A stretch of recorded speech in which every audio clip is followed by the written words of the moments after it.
All right, so we're continuing on with our look at the gurus of Avatutta, and tonight we're going to look at Guru Water. And he says here, like water, clear, soothing, sweet, and purifying is the sage. And like water, he purifies all who revere him and who seek his company. He shines with a divine glory. He is radiant with a heavenly luster. He who has become fearless and self-controlled through the practice of tapas. Though moving like fire among material objects, he remains unaffected by the evil deeds therein. His divine power remains hidden at times, but it becomes manifest before those who adore him, desiring the truth. He accepts their offerings of worship, and in return, he takes away their impurities and all their evil karmas of the past and of the future. Now this one, the water as guru, really took an interesting turn for me to compare it to a sage being who just is so refreshing in their presence and so nourishing in the things that they have to say and the things that you can learn from them. But the water ideal is covered quite a bit in the scriptures. Thakur, Sri Ramakrishna, talks about water quite a bit. And the fact that water is formless. It can take any form. And so from water you can learn of the divine, that God has both form and not form. And that water can actually take any form. Whatever container it's in, it takes that form. Just like the Atman, or the soul, takes each of us as its own form and manifests through us, even though its nature is one. Water in the waves, he talks about.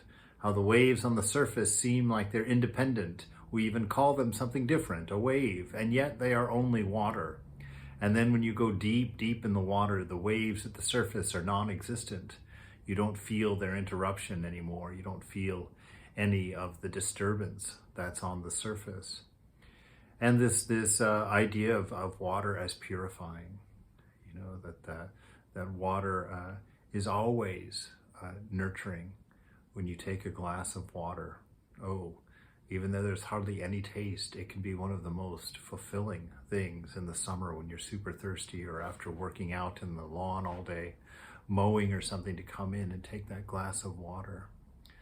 So water can take all of these ideals and many more. It can be, ice.